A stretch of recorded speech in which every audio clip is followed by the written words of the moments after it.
Hey friends, it's me, Erin, your friendly neighborhood energy alchemist with today's Schumann resonance report for Sunday, October the 27th. How are all my friends feeling today on this beautiful Sunday morning? All right, so as you look at the graph, about midnight or 1 a.m. Central Time last night, we started getting some full body action here. This is a lot of full body energy coming in. My dreams last night were very, very active. There were a lot of different elements going on. I feel like I learned a lot, although I couldn't articulate to you exactly what it is. I do feel like I was super active last night. I actually slept most of the night, which is great. Could partially be because I've been in a hotel for several nights and now I'm finally home and I have my bed back, and you know how good that feels. But I also really feel like this energy was very purposeful in coming forward. It was followed up by this very intense release and stitching pattern. And then again, here at about 5 o'clock a.m. Central Time, we got this little spike of new energy again coming in. That's a lot of energy, like a lot. Although it may not look like a ton here, your body is literally getting bombarded with this energy. So I wouldn't be surprised if you're feeling a little more tired than usual, especially considering that this is incoming energy and that usually jazzes people up.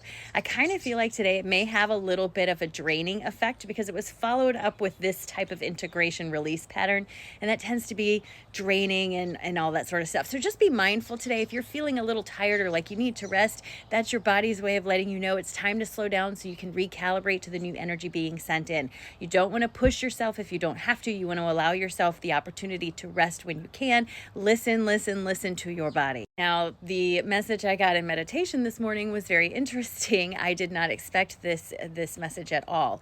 I was reminded first that the veil in October is very, very thin. The second thing that came through was that there is a big push of awakenings happening between now and the end of the month.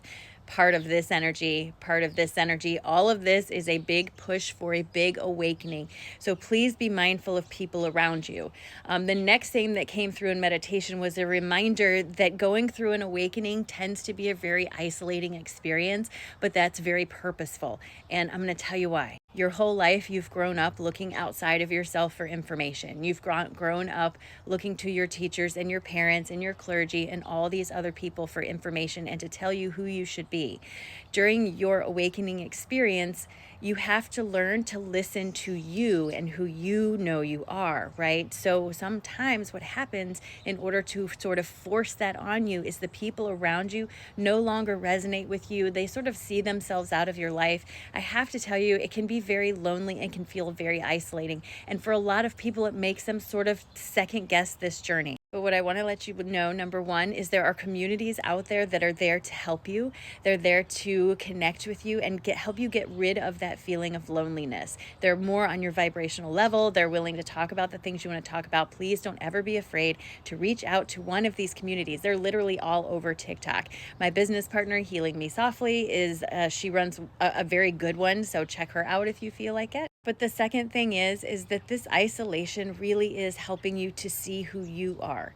In this isolation, when you're not listening to everybody else outside of you say something nasty, that's where you're going to find yourself, right there. I know it doesn't make it any easier, but it's true. All right, and our cards for today really reflect what I got in meditation. Often the awakening experience tends to create a feeling of conflict between you and people you know, sometimes even people you love. It can be very easy to focus on the disappointment that you feel in that, but when you do that, you're only holding yourself where you are. Progress, unfortunately, sometimes comes from letting go of the idea that you have to convince somebody else of your journey. It's not your idea. It's not your job to wake anyone else up, just you. So sometimes that means letting go of the disappointment you feel around some people not coming into your life so much anymore, but also being open to the idea that once you release this burden and give yourself room to grow, if they grow too, maybe you meet in the future. You know what I'm saying? But doing these things is what's going to help you walk forward into that feeling of a brighter future, a place meant more for you, a place that reflects how you want to feel and what you want to see in your life. But unfortunately, that feeling of having to let go of some people is pretty strong. You know, I heard another creator say on TikTok the other day, one of the hardest things about this journey is allowing people to sleep around you. And that is 100% true, especially when you want them to understand why things are so amazing and you see these possibilities and all this stuff. You want people to understand. And sometimes the hardest thing you can do is just let them sleep. But it's not our job to wake other people up. And sometimes that can be very isolating and make us feel lonely. So reach out to a community if you feel alone, because I promise you're not. Shall we start this day off right? Look at that beautiful sun coming up. What a great day. We're going to start this day off. We're going to take a nice big deep breath together, right? All the way down. And release. Drop those shoulders and go forward into your day, reminding yourself that today is a great day and you can literally do anything you want with this day because it belongs to you, friend. And if you get all tangled up in some kind of way feelings, take a nap and then start over. It's a great day. It's a great day.